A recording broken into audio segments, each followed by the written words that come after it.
தந்தை, மகன், தூய ஆவியாரின் பெயராலே ஆமென். இயேசு கிறிஸ்துவின் அன்புமிக்க சகோதர சகோதரிகளை உங்கள் அனைவருக்கும் கிறிஸ்து இயேசுவின் அன்பு கலந்த வணக்கத்தை தெரிவித்துக் கொள்கின்றேன்.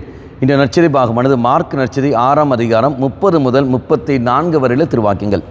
குறிப்பாக 30வது வாக்கியம், திருத்தூதர்கள் இயேசுவிடம் வந்து கூடி தாங்கள் செய்தவை கற்பித்தவை எல்லாம் அவருக்கு தெரிவித்தார்கள். அப்படி பார்க்குற சமயத்தில் அங்கு இயேசுவிடத்தில் வந்து தாங்கள் செய்த அத்தனையும் அவர்கள் அங்கு சொல்லிவிடுகிறார்கள். அன்பார்ந்தவர்களே, நீங்களும் நானும் செய்ய வேண்டிய ஒரு மகத்தான ஒரு காரியம் இதுதான். நம்முடைய வாழ்க்கையில் நாம் செய்கின்ற பல காரியங்கள் அது அத்தனையும் இயேசுவிடத்தில் நாம் சொல்ல வேண்டும். அதுதான் நாம் செய்கிற ஜெபங்கள், தனிப்பட்ட ஜெபங்கள்.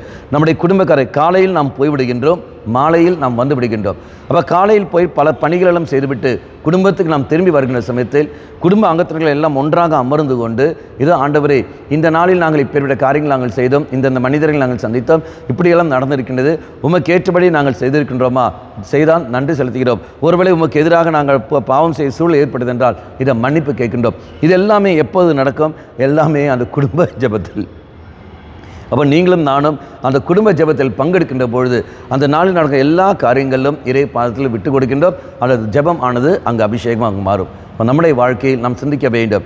ஒவ்வொருத்தரும் தங்களுடைய தனிப்பட்ட வாழ்விலும் சரி, குடும்பத்திலும் சரி, அந்த ஜெபம் ஆனது மிக மிக முக்கியமானது. தனிப்பட்ட ஜெபமும் குடும்ப ஜெபமும் ரெண்டும் முக்கியமானது. அவ்வாறு அந்த ஜெபிக்கின்ற சமயத்தில் தெய்வ சக்தி நமக்கு கிடைக்கும். என்ன சொல்ல வேண்டும், என்ன செய்ய வேண்டும் என்ற தெய்வம் வெளிப்படுத்துவார். நம்மே நாம் செய்கிற காரியங்கள் எல்லாம் அலசி பார்க்கிற நிமிடங்கள் நமது. அப்போ இயேசுவை வைத்துத்தான் நாம் என்ன பார்க்கின்றோம்? அலசி பார்க்கிறோம். இயேசுடன் இருந்துதான் நம்முடைய பணிகளை எல்லாம் நாம் அலசி பார்க்கின்றோம். அந்த ஒரு காரியத்தில் நாம் ஈடுபட்டு கொள்வோம். கண்களை மூடிக்கொள்ளுங்கள். நல்லவனாய் தெய்வமே, ஜெபத்திலும் குடும்ப ஜெபத்திலும் இருக்க வேண்டும் என்று நீ தாமே எங்களுக்கு சொல்கின்றீர். தனிப்பட்ட விதத்தில் நான் ஜெபிப்பதும் குடும்பத்தோடு இணைந்து நான் ஜெபிப்பதும் இது ரெண்டும் முக்கியம் என்று நீ தாமே எங்களுக்கு இதன் வழியாக வெளிப்படுத்துகின்றீர். எங்களுடைய வாழ்க்கையில் இதான் நாங்கள் சந்தித்த, நாங்கள் செய்கின்ற எல்லா காரியங்களும் உம்மிடத்தில் வந்து நாங்கள் சொல்வதற்கு, பகிர்ந்து கொள்வதற்கு கிருபையை தந்துள்ளோம். அப்பேற்பட்ட ஒரு மனநிலையையும் அந்த ஒரு தூண்டுதலையும் நீ தாமே எங்களுக்கு தந்துள்ளோம்.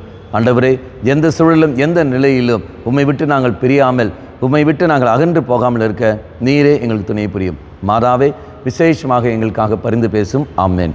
தந்தை, மகன், தூய ஆவியாரின் பெயராலே ஆமென்.